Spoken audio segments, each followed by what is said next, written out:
Hey guys, I'm back for the news.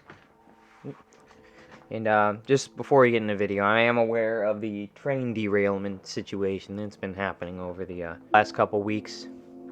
I live in Ohio, after all, in Madison. So my heart goes out to those people that have lost their homes and stuff like that. Obviously the government is lying, or the state government, to be more specific, is lying about the situation, but nothing new about that. Anyways, getting to today's video, I just wanted to get that out of the way. Honestly, I don't really like talking about that kind of stuff, but you gotta every once in a blue moon when it comes to big story. So, only some Switch games will be $70, Nintendo says. So, they're taking it by a case-by-case basis. Despite Zelda, most Switch games still won't be priced at more than $60, it seems. Here's the thing. That's $60 here. As I said the other day, Nintendo isn't even a full-blown, and they're known for handhelds. They're a hybrid console. $59.99 for a brand new game from Nintendo is insane. That's just my opinion. They're not like they don't have all the graphics and stuff that their games should be worth $60. You know what I'm saying? I just don't see it. I don't see any reason for it to be that amount of price, let alone $70. Tell me what you guys think. I think Nintendo is punching above its weight class when it comes to pricing. Report: EA paying $588 million for the rights to English Premier League. Now, I believe they lost the rights a while back to use FIFA. I think that's what this is about. I didn't really read the article yet, so programming and gameplay be damned, sports games live and die on their own their licensing. It's why Madden was able to crush NFL 2K, and it's why EA's FIFA, now known as EA Sports FC, has been able to grind Konami's PES into the dust. Not because they're better games, but because they paid to be the only games to feature the actual teams you want to see, playing in the leagues you want to see them playing in, and doing something other than what Call of Duty is doing, why they keep coming up with strange names for the guns and not using the real ones in there because they can't get the copyright rights to be able to show the actual names for the guns in any of the Call of Duty series, not just Modern Warfare, but they've been doing that a lot recently. I don't know. I had 2 cents on the Call of Duty series. I'm sure you've heard it from other YouTubers. I haven't really been playing recently. There's actually an article here for the new Season 2, which I guess Warzone's now Japanese. A Japanese map they got for it now. And the Sakura trees and the Shinto temples definitely scream Japanese to me. But, it's supposed to be Modern Warfare, and yet I expect something like an Arab desert or something. Maybe those were getting old, that's why they decided to switch to something different, but it wouldn't be Modern Warfare without that. Nintendo says new games are still under development for 6-year-old Switch, so we're still getting some more new games for the Switch. So they really have no plans to upgrade the Switch anytime soon, because they were saying that the sales for this thing I saw an article that they said that their sales for this thing are definitely going to fall off. And they were projecting that, which means that they have absolutely no plan whatsoever to come out with an upgraded Switch or the next-gen Switch anytime soon. So they're braving the ocean with this thing for maybe 1 or 2 more years, or maybe 3. Never count Nintendo out for it to do the most obvious and sensible thing with the Switch entering its 6th year after becoming the 3rd best-selling console ever. You'd think it would be the perfect time for a successor, but there's still no Switch 2 or Switch Pro in sight, and Nintendo still is telling investors the console still has new games in development and plenty of room to grow. So, I don't think they'll be able to push this thing much higher than freaking Tears of the Kingdom quality if that comes out and it's not a buggy mess. That's assuming it isn't. You know what I mean? Because that game's so big, it's been rumored that the file size on that thing is, say it's a bit beefy. And normally games like that, with at least graphics on the same level as its predecessor, and somehow managed to be bigger. I don't know. I can see there being bugs when it comes out based on the recent how the gaming industry is recently. I mean, Scarlet and Violet launched with bugs. Come on, guys. I just don't see it not happening. I don't know, because could be wrong, but I'm just saying. Hopefully it doesn't. I don't know, tell me what you guys think. Nintendo admits Switch sales unlikely to continue growing at the same pace. This is that same thing I just mentioned in that prior article. This is what tells me that they don't plan on making a new Switch within the next 2 or 3 years. Because if they don't want to, because of the freaking parts, sourcing the parts and stuff like that, it's going to be a headache for them. Nintendo has admitted that the Switch sales are unlikely to grow at the same pace going forward as the console prepares to enter its 7th year on the market. So no new iterations. So they're expecting console sales to fall simply because of that. Nintendo Switch is coming up with its 7th year sale in March, and we see this as uncharted territory in the history of the dedicated video game platforms. Notice how they chose that word right there. Platforms. Said Nintendo Director and President Shintaro Furukawa, under these circumstances, it's hard to imagine that the hardware sales will continue to grow at the same pace they have to date. They're talking about every single freaking one of their consoles they've ever made. They've never had a situation where a successor... I'm assuming this is what they meant by it. I mean, they may have not have said it out right here, but read between the lines, guys. This is the first time they didn't have a successor lined up right away. Let's just say you would normally retire a hardware like that at this point. I don't know. This says a lot to me.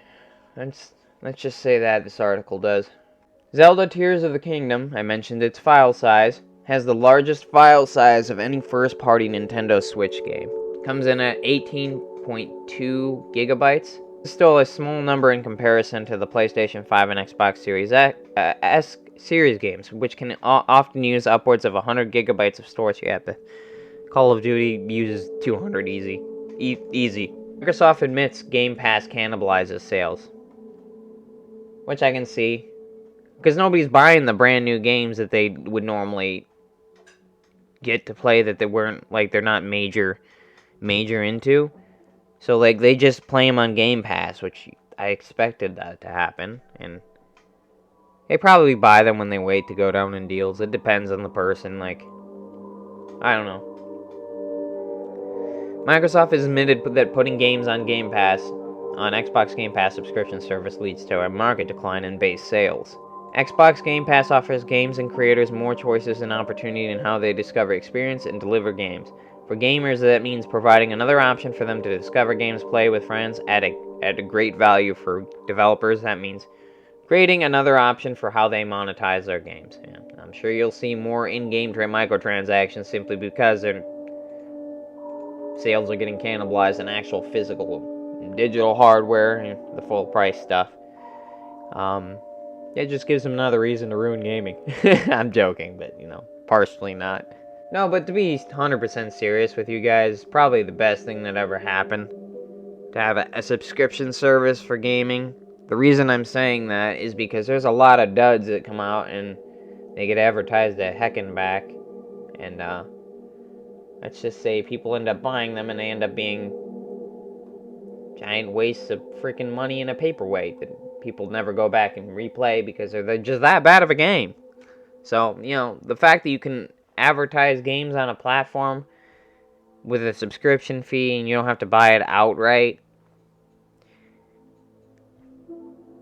the sky's the freaking limit. Dead Island 2 release date moved forward by 1 week. This is the first time I've seen a company actually move something forward anytime recently, because they're all delaying them. Developer Dambuster Studio and publisher Deep Silver have announced that the Dead Island 2's release date has been moved up by 1 week, from April 28th to April 21st, so you guys will be able to jump into this game a little bit earlier than expected. Moving on. Hogwarts Legacy has one of the Steam's biggest early access launches. I saw Blaine's playing this, the Pokemon YouTuber. My brother's playing it. We have, just for context, we have never seen a single Harry Potter movie, and Anders, my brother's really into this game, so it's that good. As much as there's controversy behind it, just do your thing. If you guys want to buy the game, buy it. I honestly don't listen to the white noise.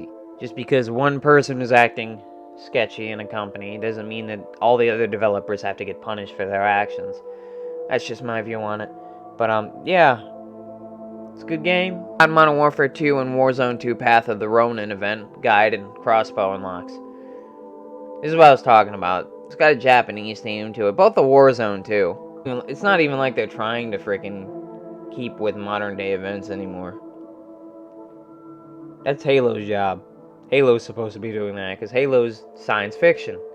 Call of Duty is supposed to be based on actual real life events and history when it comes to war. So, I don't know. It's just, that bugs me. GTA Online adds long requested 50-car garage. Grand Theft Auto Online latest update has added the long requested 50-car garage for players to show off all the wonderful, wild, and wacky vehicles they've collected over the years. 50-car garage is spread across 5 floors and is available at no extra cost for subscribers to Rockstar. $5.99 a month GTA Plus membership. So I don't pay. I haven't played GTA Online for going on 3 years now, I want to say. I mean, the last time I just started jumping into it was like probably 2 years ago. I kind of just uninstalled it at that point. I'm just like, I don't know. It's too much money. Xbox is now the first carbon-aware console with the February update. Big February update. Xbox is out now. A new Xbox firmware update is now out now, and the big ticket feature is the highly touted carbon-aware power management changes. And basically, they changed something with the boot up. This new update makes every Xbox console default to the energy saving option as part of Microsoft's push to reduce its carbon footprint overall. This will reduce console consumption when the console's off. This won't affect performance or how update can install overnight. However, the ability to remotely wake your console when the energy saving option is not supported. Consoles in energy saving mode boot more slowly too. I just shut my console off, guys. I don't even use the energy saving options. All of this is optional. Players can go into settings and opt for instant on option to boot their console faster through this uses 20 times more energy, according to my 20 times. Jesus. Nintendo reveals changes coming in Pokemon Scarlet and Violet's February update. Game launched with several performance issues. Nintendo has shared changes are coming in Pokemon Scarlet and Violet's long-awaited February update, but still hasn't revealed an exact release date. Of course, the patch, which includes several bug fixes alongside a handful of quality improvements, has been long anticipated by the fans of Pokemon Scarlet and Violet. In a I think they mean statement, Nintendo itself was forced to apologize for most of the new quality of life changes outlined on Nintendo's website revolve around Pokemon boxes, with Nintendo aiming to make it a little bit easier to manage the status of all Pokemon in one place. The patch also makes it easier to swap out held items and move Pokemon around in large quantities, and it will now be easier to tell which Pokemon are in battle teams. I went online in battle for the first time ever in the game, and I lost horribly, but, you know. I only did like 2 matches. Here's a list of all the bug fixes, guys. I can go over it, but they're fixing it ever so slowly. Ubisoft confirms it will be at E3 if E3 ever happens, because, you know, the big 3 aren't going to be there. While Sony, Xbox, and Nintendo may not be part of E3, Ubisoft said it will be at this show if it happens, which I don't really see any reason to go at this point. They show every game in development. They're probably going to be showing off a lot of these, mainly most of it probably being Assassin's Creed.